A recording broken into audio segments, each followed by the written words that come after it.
What's up guys, it's me Rhoku back with some more League content, and in this video, we're going to answer your guys' most commonly asked Darius questions.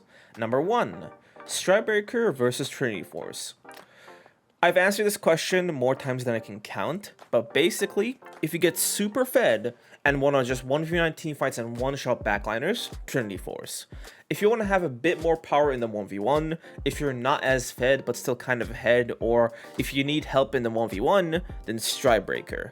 Triforce gives you no durability, so if you're facing a champion like a Fiora or a Jax or whatever, and they build their Divine Sunder or like their 1v1 mythic, then you're just gonna straight lose. Triforce sucks into 1v1s. Question number 2, when to build a Hullbreaker?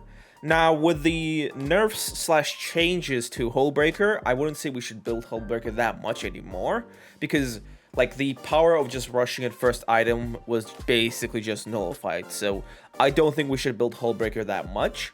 But if you find yourself in games where you guys are just straight not winning team fights, then you can build Hullbreaker second and play split push. So if if the game looks like, hey, we're never going to win these team fights, I have to split push to split the enemy team apart so that my team can kind of win these more advantaged team fights, then you go Hullbreaker, right? But if you're not planning on a split push playstyle, then you shouldn't go Hullbreaker. When to build Styrax versus Death Stance. This is like a common question that I get asked a lot, but basically speaking, you should be building Styrax most of the time as second item, and Death Stance in special cases. Now, why is this? Death Stance did get reworked, right, and it's super powerful, but you have to understand that we need tankiness and durability from items as Darius. Styrax's tankiness hinges on you taking damage, which happens all the time. Death Stance's tankiness relies on you getting kills, which doesn't happen as often.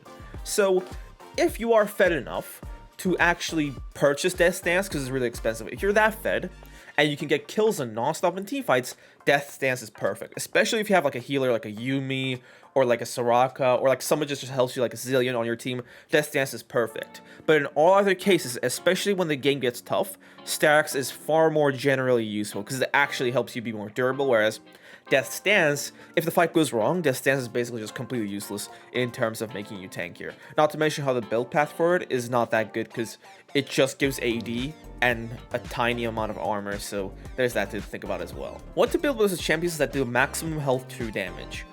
There's nothing you can really build against them. Like, that's the whole point. There's nothing you can do to build against your Fioras, your Vaynes. You just kind of have to play and position in ways where you don't have to deal with them. Against Vayne, you should not really frontline or put yourself at her jaws where she can just constantly kill you.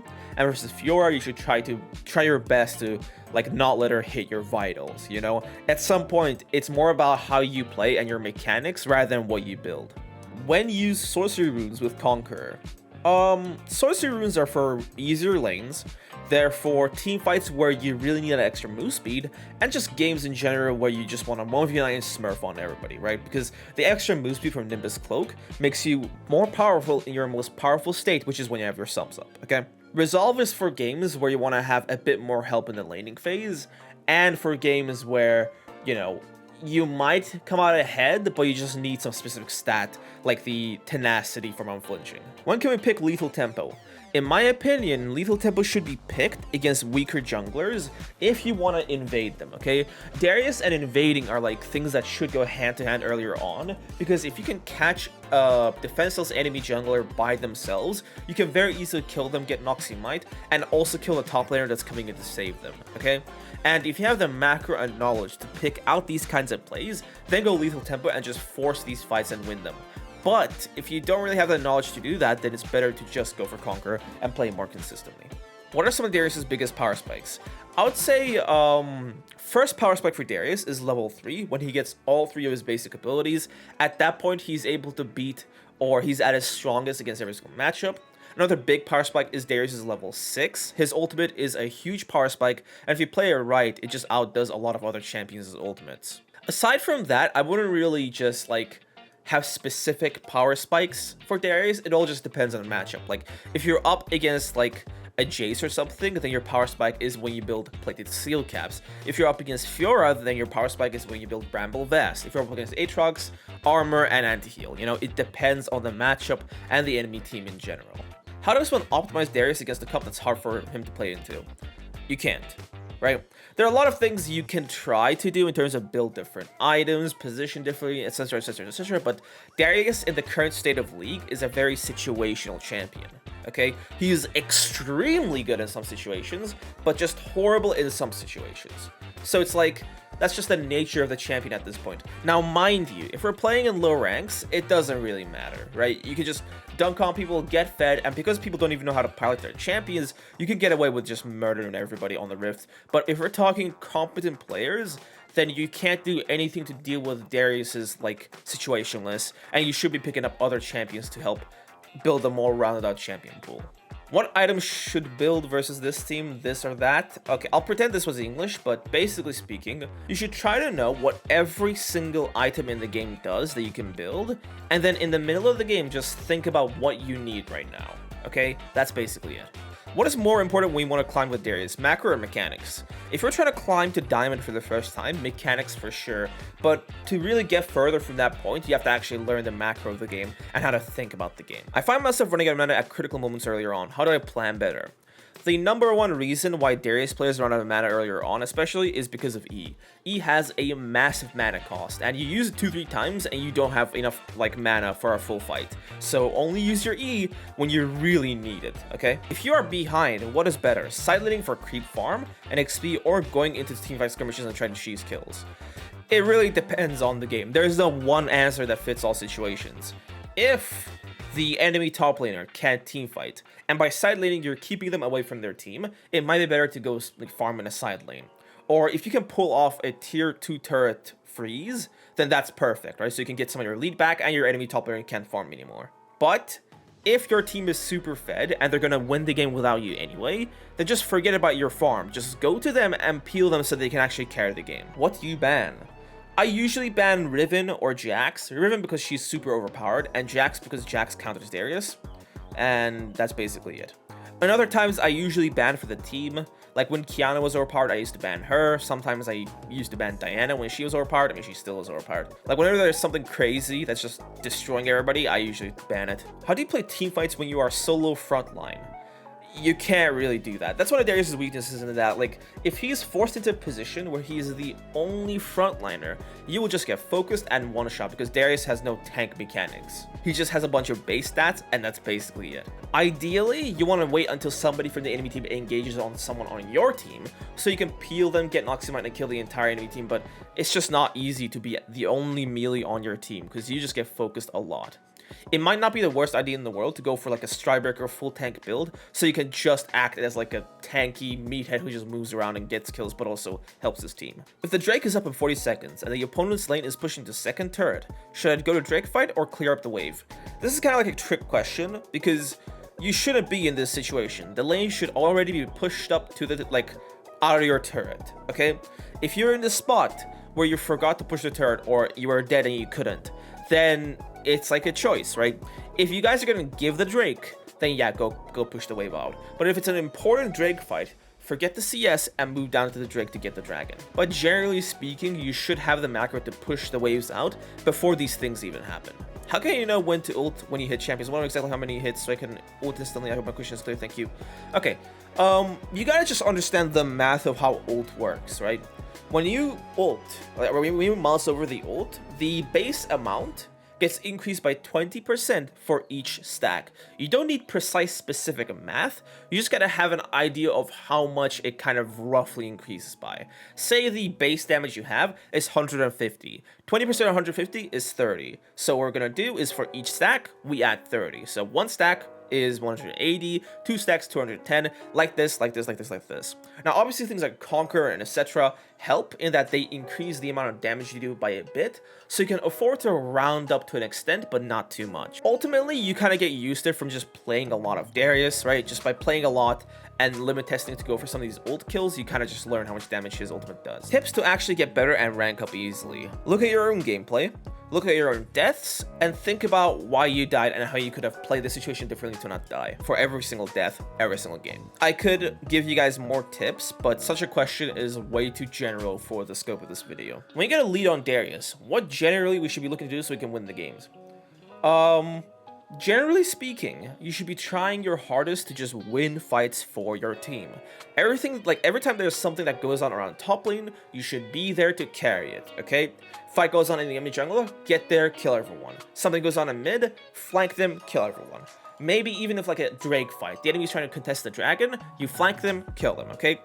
Darius's strength is winning team fights, okay? And when he's fed, you can very easily just stomp fights with your sums, okay? So every time you have your sums up, don't waste them on the person you've been killing 5 times in lane.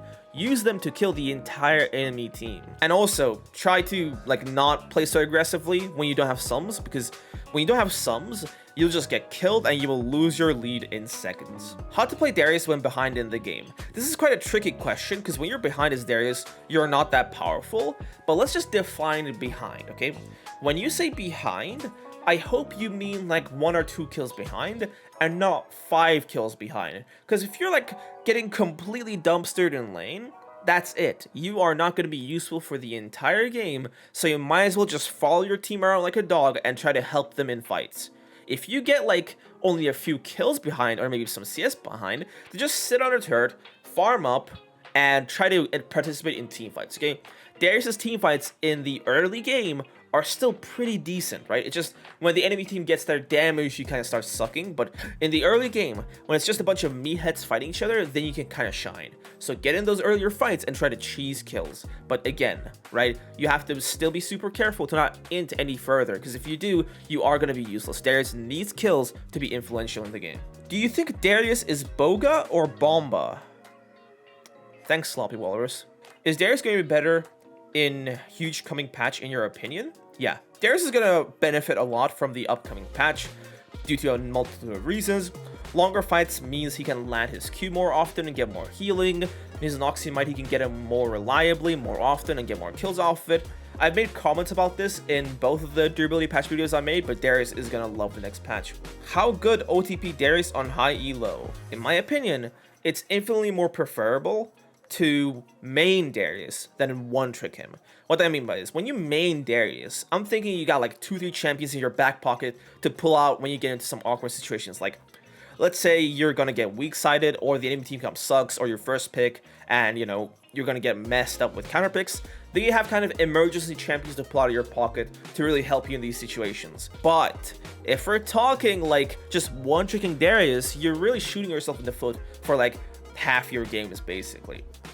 There are certain compositions and certain lane matchups that absolutely destroy Darius. Okay, just completely destroy it.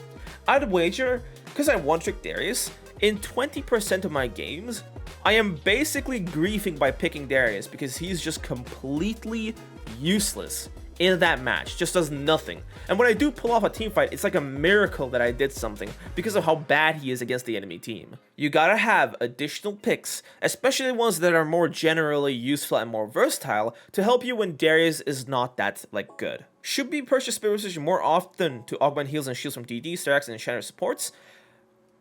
Again, like it depends on the match. If your whole priority is to reduce AP damage, Force of Nature. But if you're fed, right, if you have an enchanter on your team, if you have people who like, you know, can actually put up a fight and help you, heal you, whatever, then Spirit Visage is better, okay? So again, if you're more defensive, Force of Nature. If you're more aggressive, Spirit Visage. Easiest roles in the game. This changes based on if we're talking about low elo or high elo. So for low elo, if I had to rate it from easiest to hardest, easiest is top lane. Then I would just like put mid lane and support here, then ADC, and then jungle. Because jungle is like an entirely different role than everything else. So it should be like, it's just a lot harder to pick up. And if you talk to any low elo player, they'll think that jungle is the hardest role in the game because it's just like an alien role to most low elo players. In high elo, the image kind of changes and just flips on its head.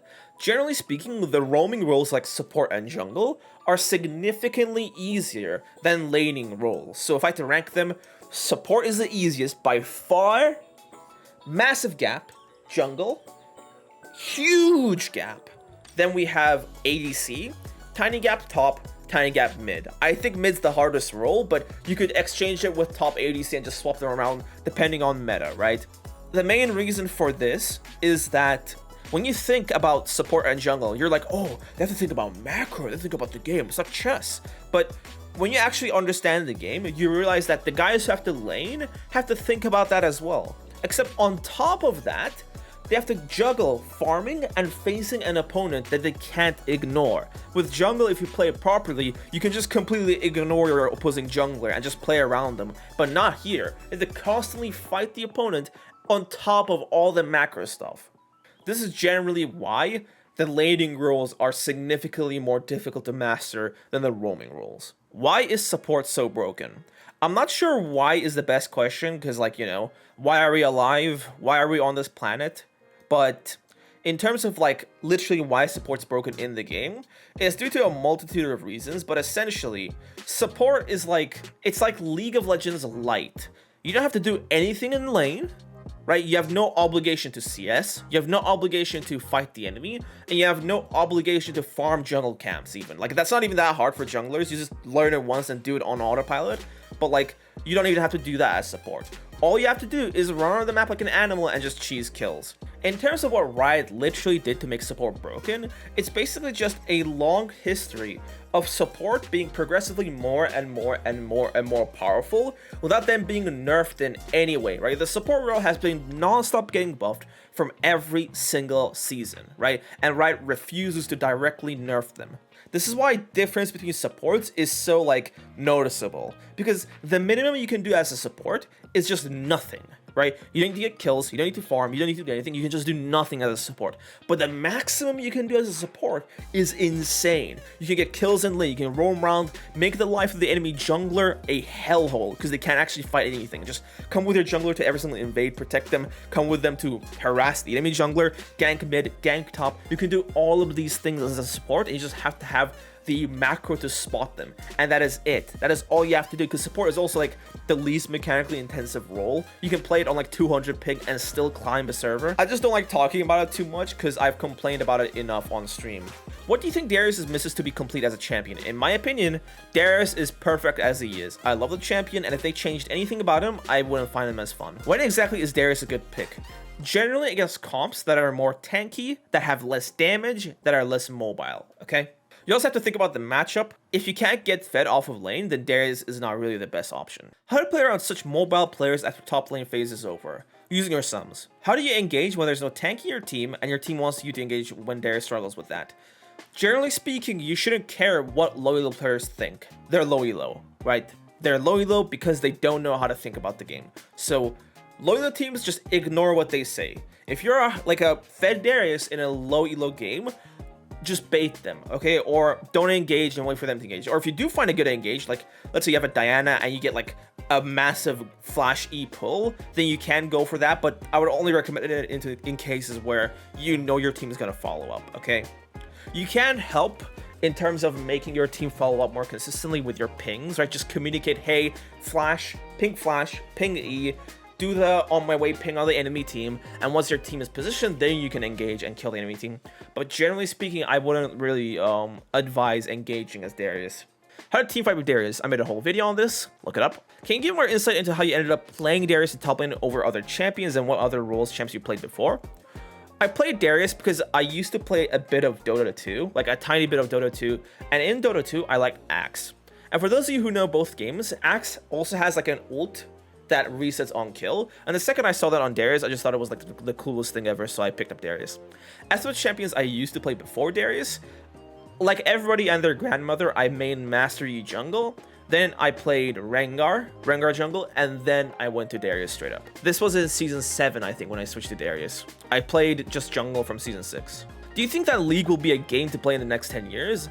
I'm pretty sure by then, League will be like kind of dead, right? Not dead in terms of like just no one's playing. I'm pretty sure people will still play it, but just that like it won't be as popular anymore. And by that time, I'm pretty sure Riot will make a League of Legends related product that will probably be the thing to play, you know? It's like the League of Legends brand is far from death, right? They're gonna make shows, songs, whatever, but just the game itself, like, you know, I don't think it's gonna last that long. Will you ever make a community meeting?